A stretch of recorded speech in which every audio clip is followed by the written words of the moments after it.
Hey folks, how's it going? We're checking out more Carl versus Steve. Now, if you guys are new to this, this is part 4 to the I don't know how many part series. What we're doing is, because this is almost 2 hours, finding a natural breaking point about 12 to 15 minutes into it is where I stop it. So each video is about that span, 12 to 15 minutes. So when I find a good place to stop, that's what I do. And we're going to do that until we finish the entire 2-hour thing. Well, almost 2-hour thing. So let's just go ahead and jump into it, folks, and we'll definitely talk about it in the end. I'm Ricky Gervais. With me, Steve Merchant and Carl Pilkington. Still arguing, this time about having help from your mum and dad. What do you think, Carl? No, I don't want this to turn into some sort of wacky type thing where we're pretending we're arguing. Yeah. Well, we're not pretending. We're not pretending. You are arguing. Yeah, I know, but people will think we're messing about. Oh, right? I wouldn't have thought so. We just need to... We can talk about it later, sort it out. Yeah. It's just that Carl's a little bit stressed. I'm not stressed, but... And he doesn't really understand that, you know, me and Steve have got lots of different jobs in the week. He's just got one job. Yeah, but and we sort of rely on people getting messages to us, you know, as soon as they get them. Still talk about that voicemail? Not sort of deleting them from their phone selfishly. Things like that, you know, people being on the ball. Not just thinking about themselves all the time, not just thinking about number one. What do you think, Carl? Let it go, dude. Whatever. Do you know what I mean? Whatever. Don't get all maudlin again. Just have a little discussion. Yeah, this will annoy you. Guess what? Think of this, you little slaphead twat. Apparently, that's so in his arse, Right, apparently, women can get bald treatment on the National Health Service, but men can't. What do you think of that? Do you think that's fair? Is that a fact? It's a fact. We should point out that Carl is, would you say balding? Yeah. Would that be fair? Well, either that or a wide parting. Yeah. Oh, you know, rubbish. That's rubbish, Carl, those prizes. I'm ashamed to give them away. Carl, you know our mate Johnny? He's a Doctor Who fan. Yeah. Do you remember, he bought, the Doctor Who magazine, and he went, to the toilet, and Steve got post-it notes and put geek on every page. And Johnny opened it on the tube, right, and it had geek and everything. And Johnny bought in the new Doctor Who magazine, I think this week's or this month's, right?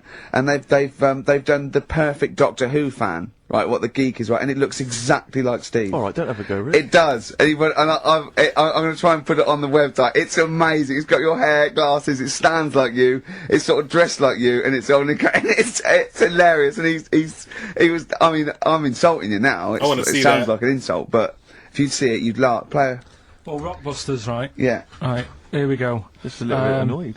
Just, 3 clues. We've lost all the energy in this show, haven't we? Well, I can't get over that insult. I'm just... No, we did know. Just come on, no, I Things, can be honest with you. three Ricky, clues. I wasn't expecting an insult. No, I thought there was a sense of camaraderie on this. Just email in, Steve, you gotta let it go, dude. I'm just annoyed. I can't I'm just reading out the clues. Yeah, Steve Sands play the for the record. Sony Awards. Let's put this show in for the Sony Awards. Play a song, Carl, because I need to discuss things with him. I've talked before about him Edit slagging it me down. off. Get this down to 3 minutes. It'd be a great show. Rockbusters in a minute. He's so pissed. I actually wanted to hear the Rockbuster. I'll tell you, you're going to go along later to the Live 8 gig and you're probably going to see some bands that are going to make an effort to entertain you, but if you want entertainment, Rick, you know it. There's only one person to book. Go on. Me.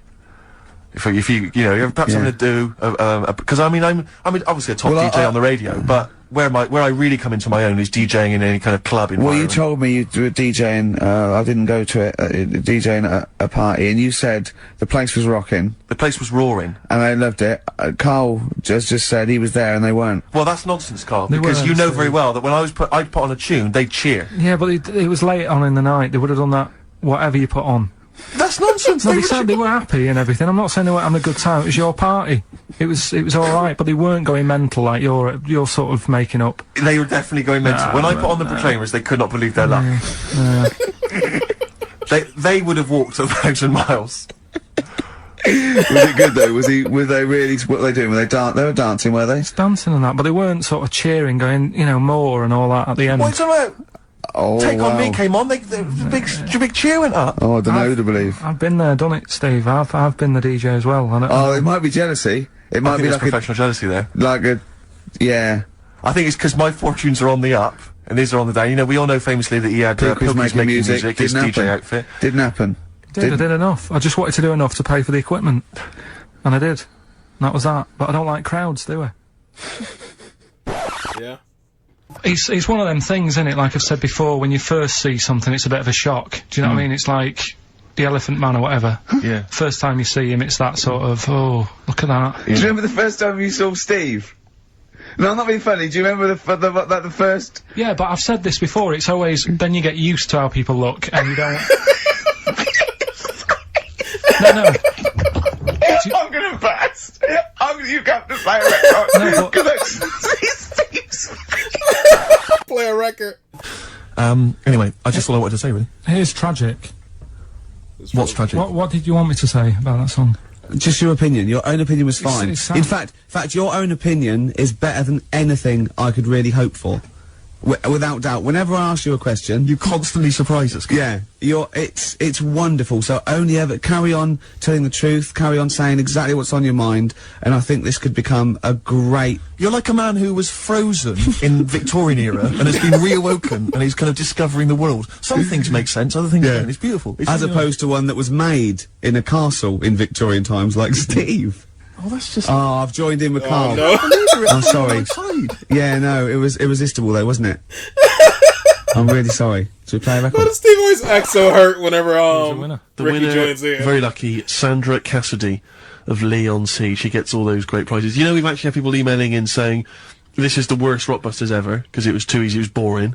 Oh. This is just, don't shoot the messenger. Oh, Other dear. people saying it really has run its course. Some people genuinely agreeing with Ricky. Oh, Carl, this must hurt, mate. Stinging attacks on you. Some people just slagging you off generally, saying that you whinge all the time. Looks like Steve was right when he sort of like poo-poos your ideas. So when he wheezes on your bonfire. Someone else, I swear to God, someone else emailed in and said, "Don't bother sending me the prizes. Take them to a charity shop or pawn them. Give me the money. I'd rather have it." Damn. So I don't know what to say, Carl. I just wonder if it really has run its course now. All right, well, we'll see what you come up with next week. Then. Let's see what you do. Let's see what you come in with. Sure. Oh, yeah. About 5 to 1. I'm guessing you'll be popping in with another hip hop track full of effing and jeffing. Well, I won't bring it into you. I'll do it myself at home. Obviously Effing and jeffing. I've only heard old ladies say that. Oh dear. Are you actually going to be here next week, or are you still going to be in Cornwall? No, you see there again. I'll be back. I'll be back in time. And in the week when I go to Cornwall, see the Monkey World. Yeah, your 2-day pass to Monkey World. That still work. Yeah. Still work. What? What, you're going to interview some of the monkeys? Get some stories. I love that. You were going, could a monkey live without bones? And so I'm going, Carl, shut the please, just look at the monkeys and eat your ice cream. And that's work, is it? Right. I mean, I know what Steve's like. He is tight, right? He is. And you know that, don't you, Steve? Financially, you mean? Well, no, I mean, just the way you are. You're very sort of, You're not wasteful with your money. I'm careful. No, I'm not wasteful. Absolutely right. No, but to the extreme. Not at all to this extreme. You still talking about that 50p? No. Look after the pennies, the pounds will take care of themselves. Alright? Simple to remember, good advice. Yeah, alright? But the thing is, right, I know that I take the mickey out of you for, like, the way you look and stuff. Sure. Right? Well, I'm right back at you. But the thing is, you can't help that. Absolutely. But I'll tell you something that women don't like. Sure. And it's fellas who are tight with the money. Sure. I'm not frugal with money with ladies. I'm frugal with money with you. Well, I've got no reason to splash money out on you. I've never seen you splash money out. Well, you've never been out with me. Steve, have you ever splashed out on a lady? No, but I hope to one day. The right lady. Play a record. Play a record. See? Strokes. Someday. No, that was a better choice, wouldn't it, to start off with? Hello, ladies and gentlemen. XFM 104.9. I'm Ricky Gervais, obviously. Steve Mitchell. No, come on, let's get my name right from now on. that novelty's worn off. What is it? Is it Steve Merchant. Oh, yeah, that's the wrong one, isn't it, Mitchell? The Guardian got it wrong, it's Steve Merchant. And the more I say Mitchell, the more people are thinking Exactly, it might be Mitchell. Oh, God, sorry, Dave. But Carl wanted to start off with the Stereophonics. Oh, loser. Because it was a newer track. And Carl now, we've made him what he is. He was nothing when we found him. He's like work experience. And now he's going, we should start off with the Stereophonics. I'm going, trying to tell you what to do, Ricky. If I want anyone's opinion, I don't. Basically. You'd probably come to me, I imagine, wouldn't you? I'd be the first person. Before Carl, I'd consult you, Steve. Thank you. Just keep it, just because he was in a, Pilkey's making music.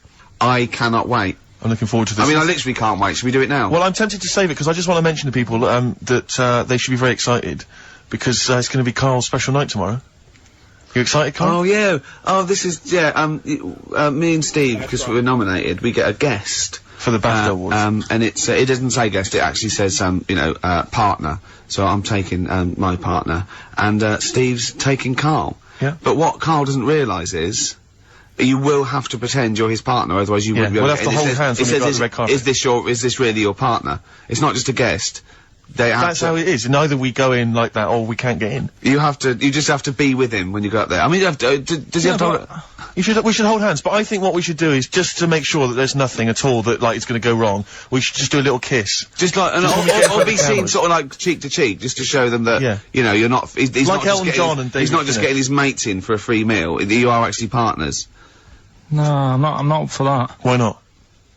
Well, because we know we're not actually gay. No, but so it's not a problem. You've come out of it looking quite good because you've got a good-looking fella. But I'm meant to look like, you know. I mean, I'm not gay, but if I was, I don't think I'd go for your thing. Oh, it's done you, Steve! It's turned on you again! I cannot believe we were trying to get in. Wait a minute. I have got the cream of London's totty phoning me up, trying to get an invite to the BAFTAs, right? We have very graciously asked you if you would like to come along. Well, that worries me even more. That you've got women calling you up. Carl, I can't choose between them. If I let one of them down, they're gonna destroy them. They'll be ruined. Their lives will be ruined. It's better for me to take you and not, ruin the lives of any of those poor women. When he told them he was taking you, it was like a scene from Graceland. There was just like there was weeping. They were crying. Like, it was horrible. Hundreds of them. And really? He just went, and I got upset. He just had to say, look, just chill out, bitches, didn't you? I did. I just said, you're all my hoes, but I can't choose between you. So I'm taking Carl. I'm taking Carl. You know he could get you a discount Fox. No, I had a letter from the people that there's an organisation. No, listen, Carl, there's an organisation that sponsors the BAFTA Awards in terms of clothes and fashion. They sent me a letter. They said your partner. They've not specified the sex. They've said your partner can come along and choose an outfit. Now I suspect, by the look of it, it is a woman's outfitters. I'm thinking we could get you a lovely trouser suit. Well, it may look feminine, right? But I think people will be fooled. It'd just be a little bit roomy in the hip and probably narrow on the shoulders. But you're a bit skinny. Why didn't you take it? Because it's a lot of an insult. And maybe just some pearls as well. Oh my god. Be lovely. Wouldn't you? I haven't got anything sorted to wear yet. See, you're slagging me off. You're likely to end up going in a tracksuit. Yeah. But yeah, I don't know what we were talking about there. So we've got the film thing going on.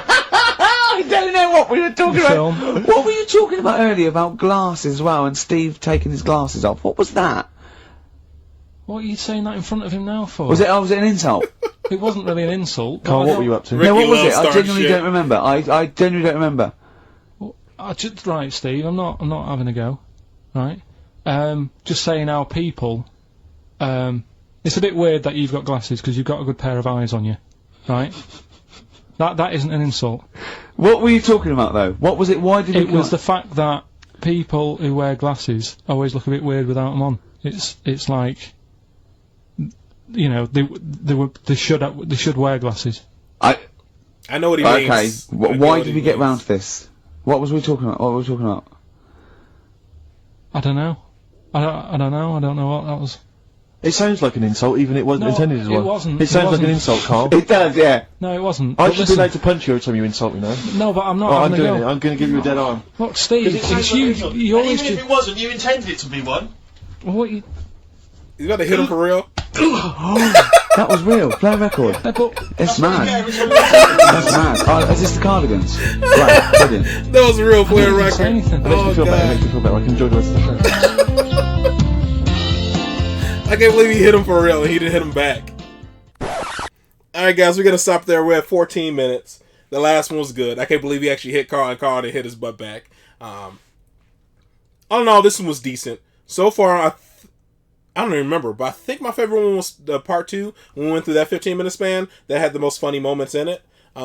This one had a decent amount of ones as well. I enjoyed it. Them trying to convince him to go to the BAFTAs as like his gay partner or whatever. I'm surprised it went off for so long and Carl was actually still entertaining and actually still going back and forth as opposed to saying I'm over this. Kind of like how he was in the beginning, he didn't want to talk about it anymore. And it's so crazy. Steve is still talking. Like, I wonder how many episodes have passed that Steve still brings up the voicemail thing, or it's just all from the same episode and it just kind of ends up at the end of this compilation. You know what I mean? Where the person who made this wanted to mix it up. And we definitely need to get through a lot more of the XFM series because there's so many of them. Because I'm definitely curious if like Steve is really holding on to like this voicemail grudge and not letting that shit go. He doesn't seem to like want to let it go at all. And I love how offended Steve gets when he feels like Ricky is taking Carl's side over his, like how pissed off he gets, and how Carl just gets like, you know, he gets annoyed with Ricky, like, why would you bring that up, dude? Why do you like starting shit? Ricky just sits there and just lets the chaos happens, and every so often he'll just pop on sides. It's great. I'm enjoying this so far, man. This has been really enjoyable. Alright guys, that is all for this one. Hopefully you guys are happy, safe, and healthy. I'll see you in the next one. Later.